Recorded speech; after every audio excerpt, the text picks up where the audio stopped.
Oke, kita ketemu lagi di Cendol Malam. Seperti biasa, kita mengudara lagi. Kali ini kita akan segera convert langsung ke YouTube. Jadi, bagi teman-teman yang ingin mengikuti Cendol Malam sudah bisa di YouTube. Ya, nanti kita akan kasih linknya.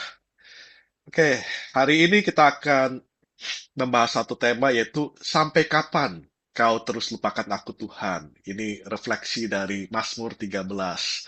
Ya, kebetulan saya juga pernah buat lagunya, nggak tahu nanti bisa dimasukin ke YouTube atau enggak lagunya.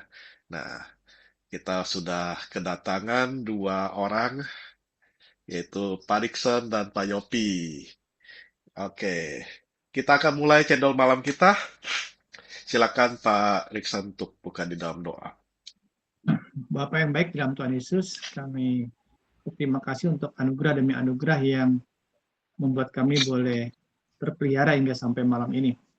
Kami berterima kasih untuk malam yang indah ini, malam yang sangat istimewa, yang mahal, berharga, karena kami boleh membicarakan tentang kebaikan Tuhan, Allah Tritunggal di dalam Kristus.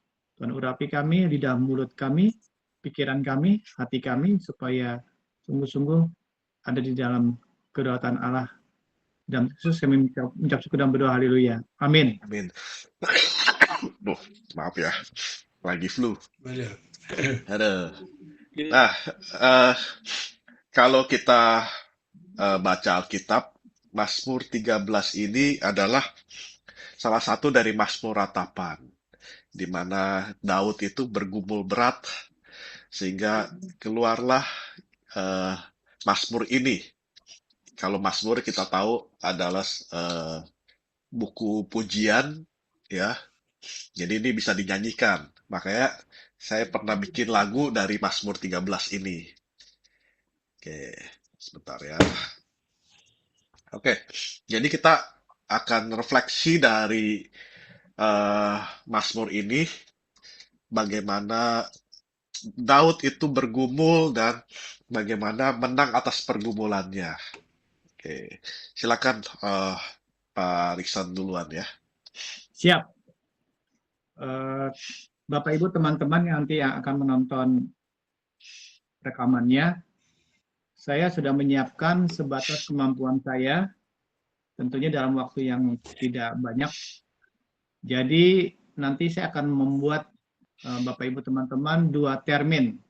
Termin yang pertama secara komprehensif dan yang kedua secara mendalam. Jadi Mazmur 13 ini saya awali dengan dikatakan oleh LAI, saya mau pakai versi yang Alkitab terjemahan baru edisi 2. Jadi saya tidak tahu kalau Bapak Ibu nanti teman-teman mengeceknya di Alkitab kok beda begitu ya. LAI memberikan judul doa kepercayaan, ayat 1 untuk pemimpin biduan Mazmur Daud. Ayat 2, berapa lama lagi Tuhan kau lupakan aku terus-menerus? Berapa lama lagi kau sembunyikan wajahmu terhadap aku? Ayat 3, berapa lama lagi aku harus menaruh kekhawatiran dalam diriku dan bersedih hati sepanjang hari? Berapa lama lagi musuhku meninggikan diri atasku? Ayat 4, pandanglah dan jawablah aku, ya Tuhan Allahku. Buatlah mataku bercahaya supaya jangan aku tertidur dan mati. Ayat 5, supaya musuhku jangan berkata, aku telah mengalahkan dia, dan lawan-lawanku bersorak-sorak apabila aku goyah. Yang terakhir, ayat 6, tetapi aku, kepada kasih setiamu aku percaya. Hatiku bersorak-sorak karena penyelamatanmu. Aku mau menyanyi untuk Tuhan karena ia telah berbuat baik kepadaku. Teman-teman, di dalam buku diktat pelajaran Mazmur, dikarang oleh Ashim Tester. Beliau berkata bahwa bentar ya teman-teman ya.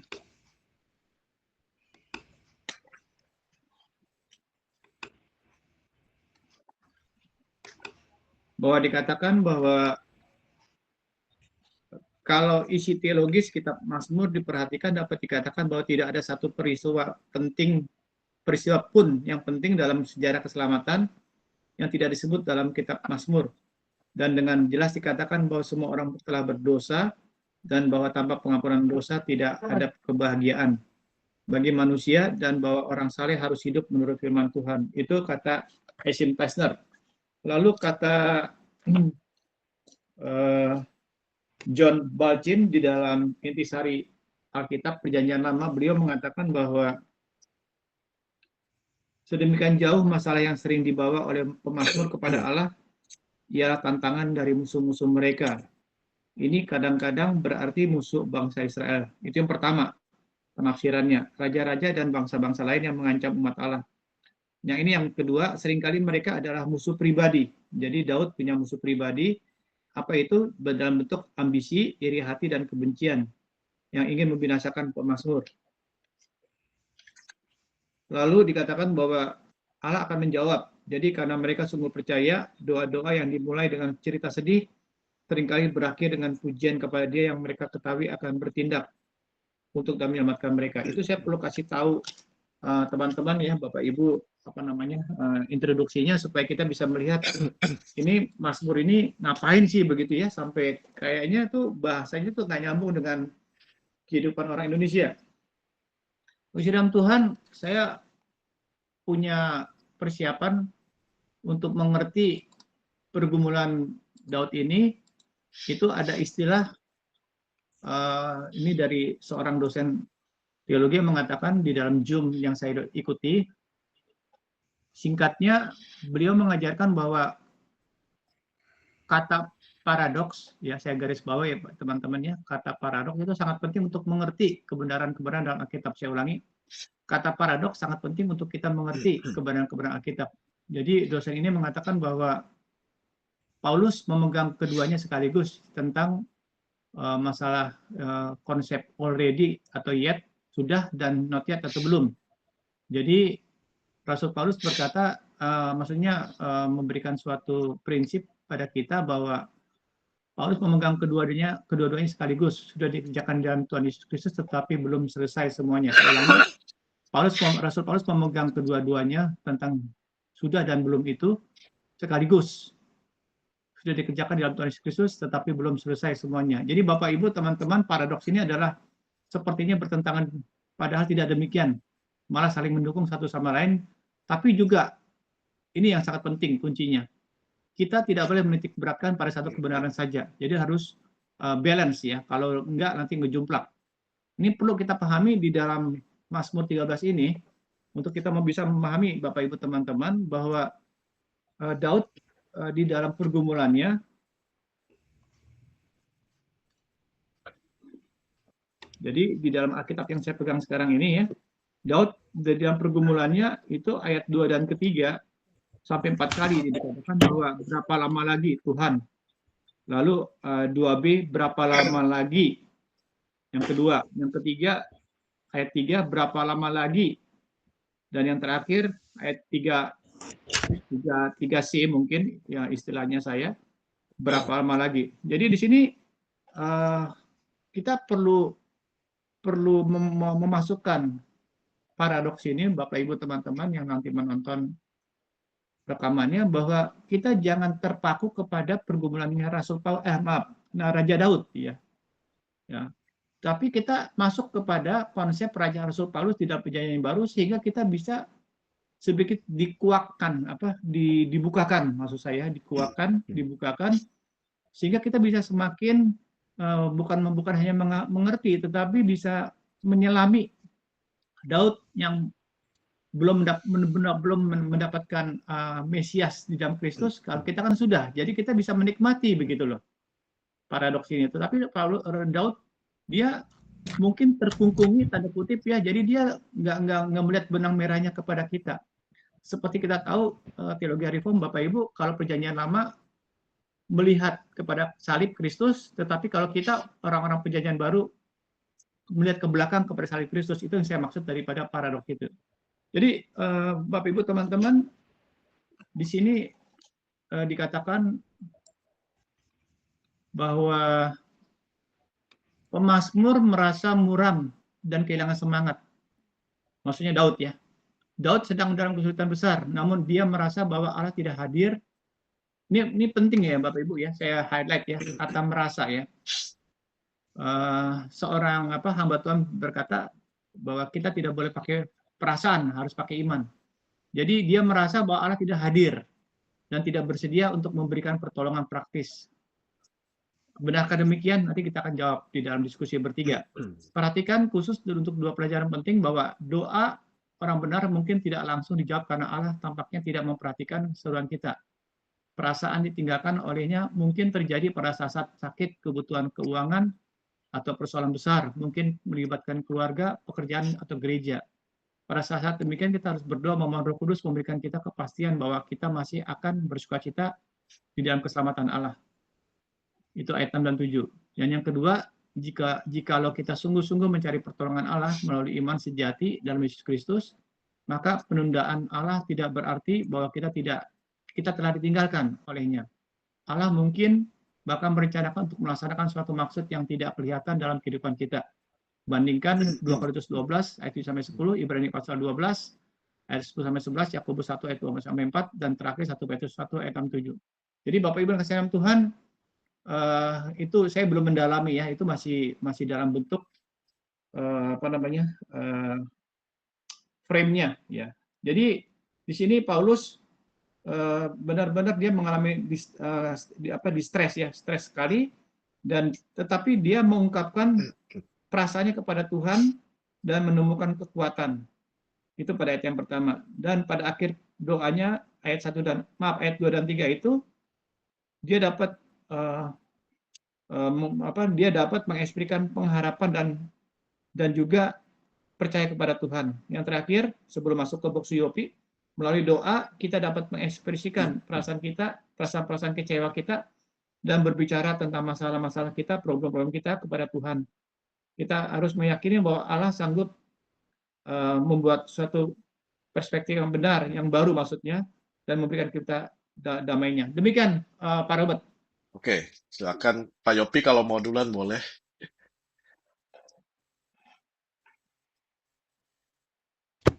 Sorry. Ya, saya rasa introduction-nya sudah cukup ya, mengenai latar belakang dari Mazmur 13. Ya. Memang kalau saya sih melihatnya gundah gulananya Daud ini, ya saya lihat itu di dalam 3 hal ya. Yang pertama itu Daud merasakan adanya silent ya dari Tuhan ya, perasaan diabaikan oleh Tuhan. Apa ini gundah gulananya atau keluhan-keluhannya ini, memang kalau saya sih lihat kecenderungannya ini memang bukan fisik ya, tapi lebih ke psikis gitu ya. Bayangkan orang yang secara teologis, orang yang cinta Tuhan, yang sayang sama Tuhan ya, orang yang sangat beriman pada Tuhan, penantian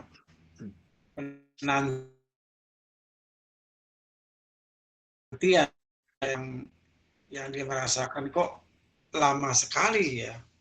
Makanya pertanyaannya, berapa lama lagi harus menunggu, dan itu memang ada beberapa kali diulang ya, berapa lama lagi, atau bahasa kita tuh kapan gitu ya. Nah itu kan sering juga kita dalam kehidupan nyata sehari-hari kita sering bertanya kapan ya gitu ya, kapan ya saya lulus, kapan ya saya punya rezeki, kapan ya anak-anak saya kapan. Nah ini kan lahir dari suatu perasaan ya, atau keinginan, atau semacam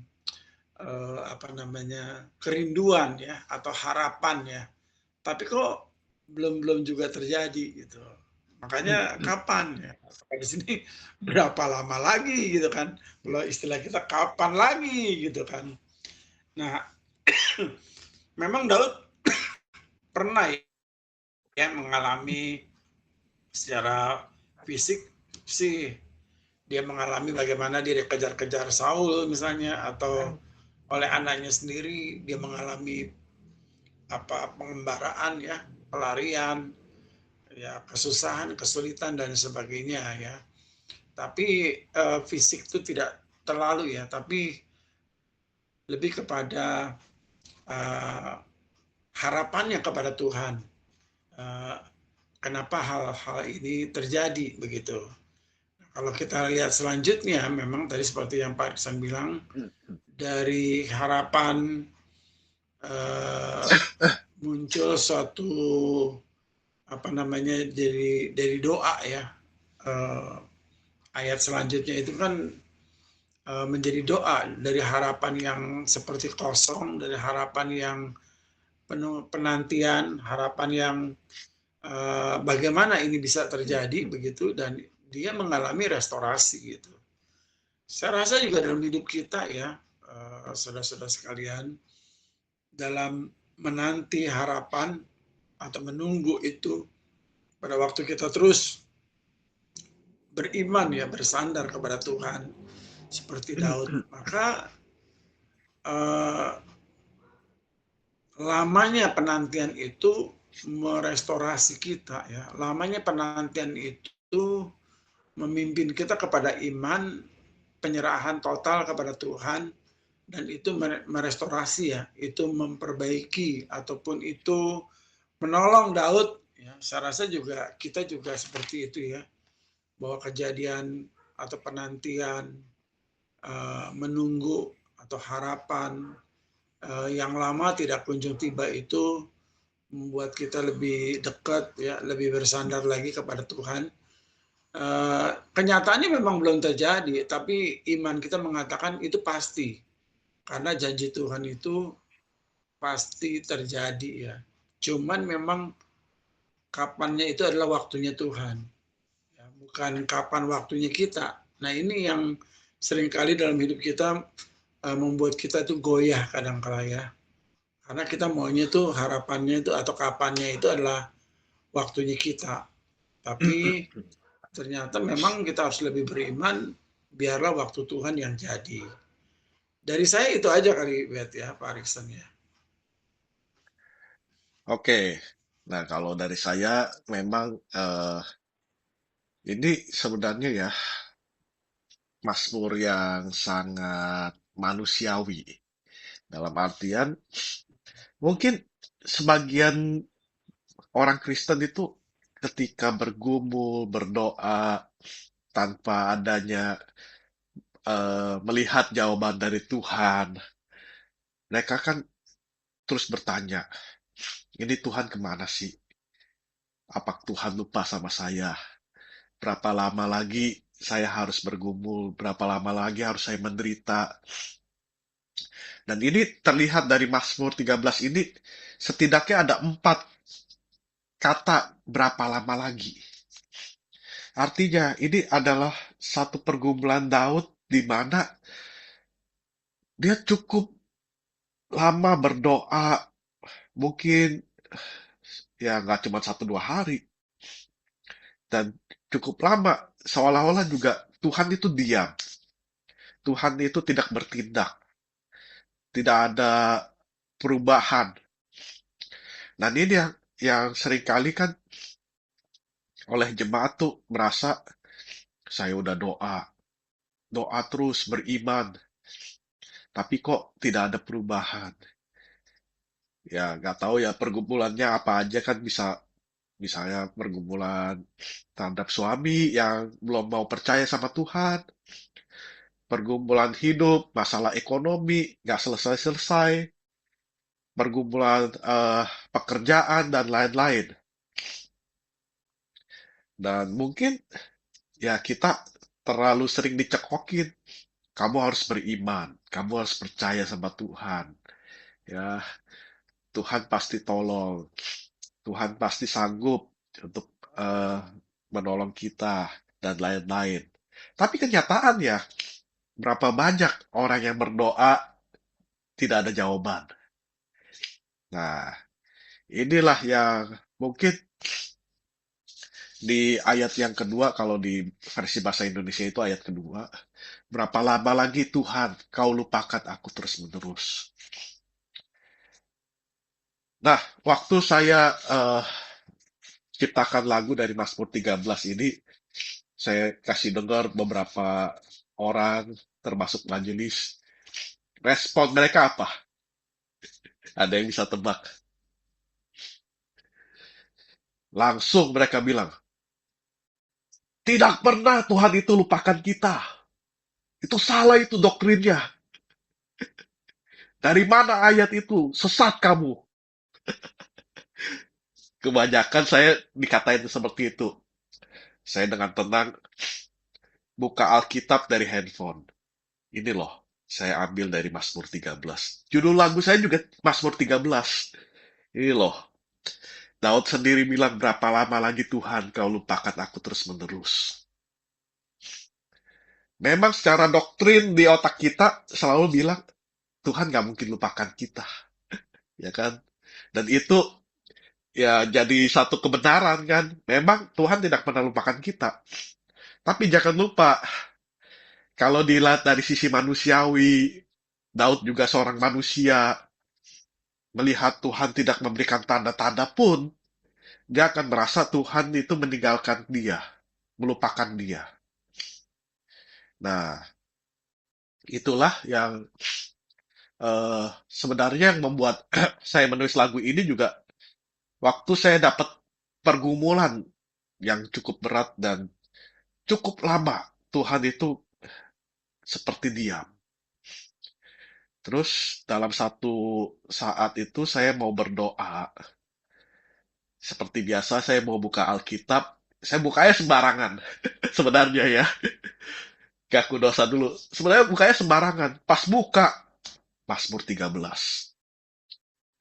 Dari situ saya, waduh, ini benar-benar Tuhan tegur. Saya mungkin merasa seperti Daud yang berkata, berapa lama lagi Tuhan kau lupakan aku terus-menerus. Dan itu nggak tahu nanti coba ya saya masukkan lagunya ya ke dalam YouTube ini ya. Bagaimana melalui Mazmur 13 ini saya merasakan pergumulan Daud juga. Yang dia tidak tahu kapan Tuhan akan menjawab doanya. Tetapi kalau kita lihat di Mazmur 13, itu dari keluhan dia jadi permohonan. Dari permohonan yang mungkin tidak ada jawaban, tetapi ada satu perubahan sikap di ayat, sorry, saya lupa ayatnya. Di ayat uh, di ayat 6. Ayat 2 dan 3, 4, 5 itu pergumulan seolah-olah Tuhan tidak menolong. Tetapi di ayat 6, bagaimana perubahan sikap itu? Jadi ya Daud itu merasa meskipun Tuhan tidak jawab, meskipun sepertinya Tuhan lupakan, tetapi dia tetap percaya pada kasih karunia Tuhan. Dia tetap bersorak-sorak karena Tuhan adalah penyelamat dia. Dan aku mau bernyanyi untuk Tuhan karena ia telah berbuat baik kepadaku. Nah, ini satu pergumulan yang di mana pergumulan yang sangat manusiawi, tetapi di dalamnya itu ada iman, ada kepercayaan. Meskipun tidak ada jawaban, belum kelihatan perubahan, Daud mau bernyanyi untuk Tuhan karena ia telah berbuat baik kepadaku. Ia telah berbuat baik. Tidak ada jawaban, tapi dia sudah bilang, karena Tuhan telah berbuat baik kepadaku. Apakah ini merefer pada perbaikan Tuhan yang lalu-lalu? Mungkin. Apakah ini akan jadi satu iman di mana di depannya itu Tuhan telah menyediakan sesuatu yang baik pada dia. Mungkin juga. Tetapi yang saya mau tekankan di sini, walaupun tidak ada perubahan, walaupun ya istilahnya, walaupun gunung tidak berpindah, tetapi kasih karunia Tuhan itulah yang aku percaya. Gitu. Jadi satu mazmur yang sangat indah, meskipun ya kalau kalau orang jarang baca Alkitab mungkin langsung protes. Tuhan tidak pernah melupakan kita.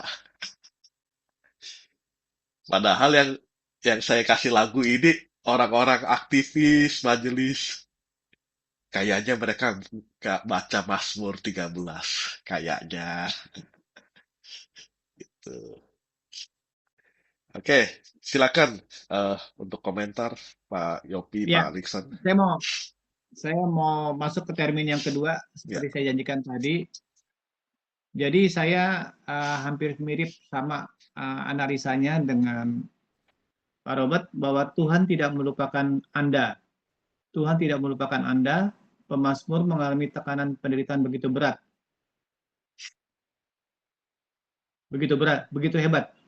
Maksudnya salah ngomong ya, begitu hebat. Bagaikan seorang yang sedang sakit keras, hampir mati, ayat 4b. Penderitaan itu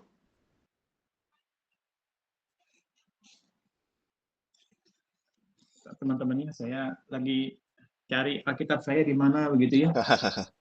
Ayat 4b, penderitaan itu begitu berat bagi si pemazmur Daud ini sampai seakan-akan Tuhan melupakan dia di ayat 2. Ketutupan buku teman-teman ya, saya bacakan biar lebih afdol. Tadi ayat yang 4b dikatakan, buatlah mataku bercahaya supaya jangan aku tertidur dan mati. Lalu ayat yang kedua, dia dikatakan tadi penderitaan Daud begitu berat sampai si pemazmur ini seakan-akan Tuhan melupakan dia. Ayat yang kedua. Berapa lama lagi Tuhan kau lupakan aku terus-menerus dan seterusnya dan seterusnya. Penderitaan yang dialami orang beriman menjadi teramat berat. Seolah lebih berat daripada yang ditanggung oleh orang yang tidak beriman. Ini saya akui ya. Sebab kesungguhan imannya dan kenyataan yang diimaninya diuji kesetiaannya. Ayat 3-5. Bagaimana memahami bahwa Allah Maha Kasih apabila ternyata orang yang beriman kepadanya dibiarkan menderita? Itu menjadi pertanyaan refleksi, perenungan. Namun di tengah pergumulan itu, keyakinan si pemazmur, yaitu Daud ini, tidak sampai goyah. Pemazmur percaya kepada kasih setia Tuhan. Tadi sudah disinggung oleh Pak Robert, bahwa Daud itu percaya akan kasih setia Tuhan walaupun dia belum mendapatkan jawaban doanya. Bahwa Tuhan menyelamatkan dan baik kepadanya. Ayat yang ke-6. Tetapi aku kepada kasih setiamu aku percaya. Ini tadi yang sudah disinggung oleh Pak Robert. Pengharapannya Daud dilatih agar mendoakan kepentingan kemuliaan Allah dan bukan kepentingan kenyamanannya sendiri. Ayat 4 dan 5. Ini perlu patut di-highlight ya, di garis bawahi. Melalui Mazmur ini kita belajar, bahwa kita sedikit beroleh kejelasan mengapa Tuhan tidak segera bertindak dalam kesempitan hidup kita. Justru karena ingin menyatakan kemuliaannya lebih besar dan karena ingin kita mengenal Dia lebih dalam. Allah bertindak demikian. Menjadi renungan penutup. Tatkala penderitaan membuat kita seolah ada dalam kesenjangan dari hadirat Allah, Allah sedang melatih iman dan harap kita untuk melihat dan melangkah lebih jauh. Ini teman-teman yang menonton rekaman ini saya mengutip dari santapan harian. Sedangkan di dalam refleksi saya sendiri, saya disuruh untuk bersyukur dengan banyak penderitaan, ada suka dan duka, bahwa karena apa? Karena dengan adanya kehidupan yang saya nikmati hari ini, setiap harinya sampai besok pun di dalam penderitaan, itu yang telah diciptakan oleh Allah itu tunggal itu, kehidupan itu, maka saya bisa mengenal dan dikenal juga oleh Allah Tritunggal. Terima kasih Pak Robert, saya sudah selesai bahan saya. Oke, silakan Pak Yopi. Iya, jadi saya mau kembali ke poin saya bahwa dalam situasi dan kondisi Daud yang gundah gulana tadi, ya, karena menantikan wajah Tuhan, ya, menantikan berkat-berkat Tuhan uh, dari situasi yang berat itu menolong dia menjadi dia berdoa. Nah ini memang urutannya ya. Kalau kita susah, kalau kita punya masalah, kalau kita sedang banyak problem dan lain sebagainya, ya mau kemana pergi? Ya cari Tuhan ya, berdoa gitu ya. Nah pada waktu berdoa itu, tadi Pak Rizwan udah bacain ayat yang ke-6 itu ya. Pada waktu berdoa itu, iman kita mengatakan pasti akan terjadi ya, meskipun waktunya Tuhan kapan, ya tidak tahu. Nah, keyakinan itu membuat seperti Daud di sini ayat yang ke-6 membuat dia hatinya bersukacita. Ya, bersorak-sorai katanya. Bahkan dia mau menyanyi ya kayak Robert ya, mau menyanyi. Dalam situasi berat, sulit dan lain sebagainya, pengalaman spiritual ya. Jadi penderitaan itu atau harapan itu membuat pengalaman spiritualnya Daud, ya, kita juga ngalamin hal seperti ini ya.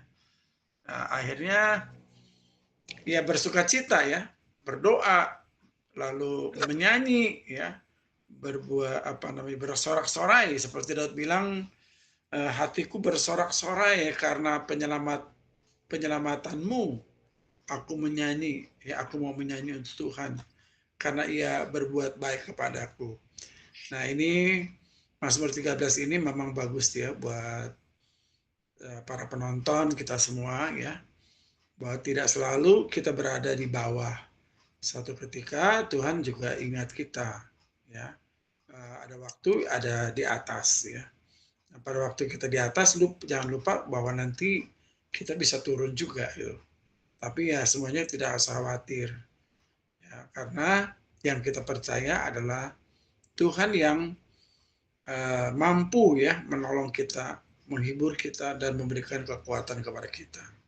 Itu kali yang dari saya, Bet, yang saya merasa diberkati ya melalui Mazmur 13 ini. Ya, oke. Pak Riksan, apakah ada tambahan?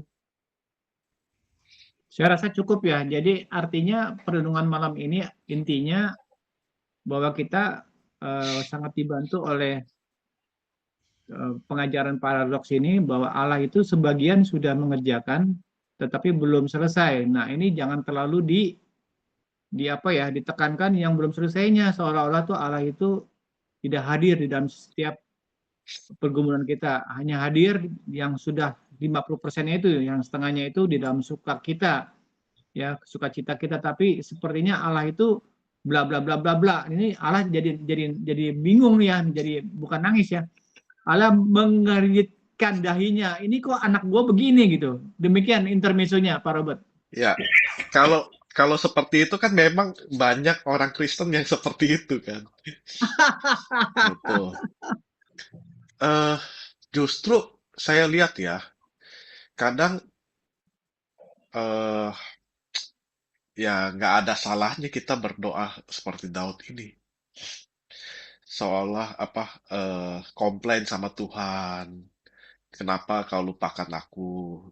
Kenapa, berapa lama lagi kau sembunyikan wajahmu? Berapa lama lagi aku harus khawatir dan bersedih sepanjang hari? Berapa lama lagi musuhku meninggikan diri di atasku? Ayo pandanglah aku, Tuhan, jawablah aku. Nah, doa ini tidak salah. Ini masih mending daripada kita punya masalah tapi tidak mau berdoa. Kadang seperti itu. Jadi, berapa banyak orang Kristen yang berdoa, nggak dapat jawaban, akhirnya menyerah, nggak mau berdoa lagi. Nah, ini yang jadi refleksi, bagaimana kita tetap berdoa, komplain sama Tuhan juga nggak apa-apa. Yang penting endingnya adalah apapun yang terjadi, kita tetap percaya pada kasih karunia Tuhan. Kalau kita berhenti berdoa, artinya kita sudah tidak percaya lagi sama Dia. Gitu. Kadang kita sudah nyerah, padahal Tuhan tidak pernah nyerah sama kita. Kita eh, apa? Kita mungkin pernah komplain, berapa lama lagi kau lupakan aku Tuhan? Lama-lama kita melupakan Tuhan. Padahal Tuhan juga nggak pernah melupakan kita. Nah, ini satu teguran ya, di mana ada kesetiaan yang Tuhan inginkan pada kita. Jadi doa itu doa yang tidak jemu-jemu. Itu kesetiaan. Kalau kita doa terus menyerah, berhenti, kita yang tidak percaya sama Tuhan, tidak mengandalkan Tuhan, bahkan melupakan Tuhan pada akhirnya. Nah, ini yang sering terjadi. Berapa banyak orang Kristen yang mengalami seperti ini? Oke, silakan Pak Yopi boleh tanggapi. Iya, saya rasa ini manusiawi ya. Daud ini kan manusia sama seperti kita ya. Kalau nggak kuat jangan sosok kuat. Kalau nggak mampu jangan sosok mampu ya.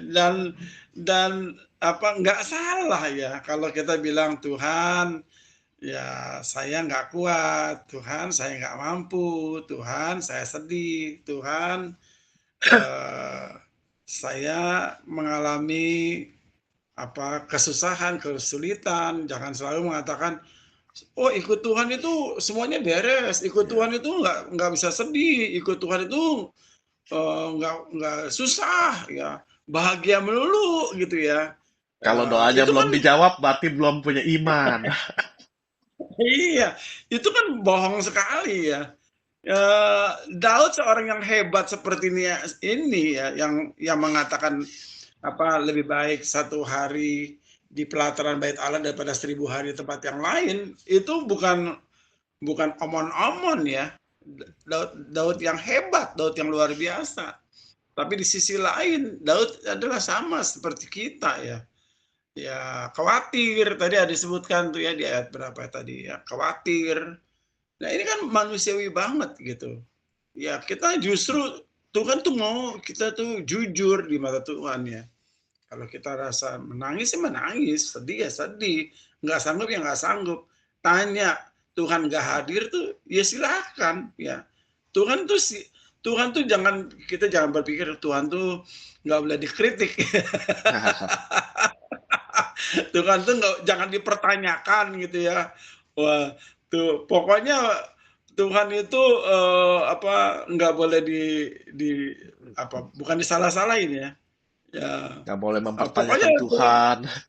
mempertanyakan Tuhan ya.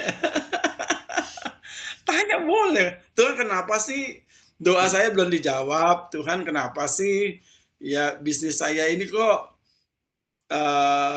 turun begitu ya, padahal saya udah doa gitu ya. Atau Tuhan kenapa sih saya belum dapat pekerjaan, padahal saya doanya siang malam misalnya kan. Belum dapat Ya, jodoh. atau jodoh ya Tuhan tuh saya udah doa loh, udah cari loh, udah berusaha loh gini-gini, kok belum dapat jodoh juga Tuhan. Itu kan mempertanyakan Tuhan gitu, itu nggak pantang ya, nggak salah gitu, silakan ya. Tuhan tuh tahu banget gitu kekuatan kita, kemampuan kita, anak-anak Tuhan tuh dia tahu gitu. Ya sudah ngomong aja, kenapa Tuhan, kenapa Tuhan, kenapa Tuhan. Sama seperti Daud ini sampai berulang-ulang ya. Kenapa Tuhan ya. Saya rasa makin kita bertanya kepada Tuhan itu makin jelas, makin benar arahnya makin benar karena kita tanya sama Tuhan yang mampu ya, Tuhan yang adalah Tuhan kita, bukan bertanya kepada yang di luar Tuhan atau ilah-ilah lain ya. Ya inilah orang Kristen, jangan dikuat-kuatin kalau nggak kuat ya. Jangan bilang saya nggak bisa menangis saya nggak perlu menangis gitu ya. Siapa bilang nangis aja ya di depan Tuhan, jangan nangis di depan orang lain gitu ya. Jangan ngeluh depan orang lain ya, ngeluh aja, nangis aja di hadapan Tuhan ya. Seperti Daud ya, dia berdoa, dia tahu hanya Tuhan jalan satu-satunya penolongnya yang setia, dan pada akhirnya itu menguatkan dia, menolong dia. Ini saya nggak berhenti di sini loh, larut dalam kesedihan, larut dalam keputusasaan ya. Ini waktu saya harus bergembira, bernyanyi, bersorak-sorai karena saya tahu rencana Tuhan itu rencana yang indah, rancangan-rancangannya adalah rancangan-rancangan damai sejahtera. Nah, ini menolong kita semua ya dalam situasi ya kan, roda itu kan tidak selalu di bawah, pada suatu ketika dia akan berputar begitu ya. Kalau ada awal pasti ada akhir ya, seperti itulah. Itu kali Bet.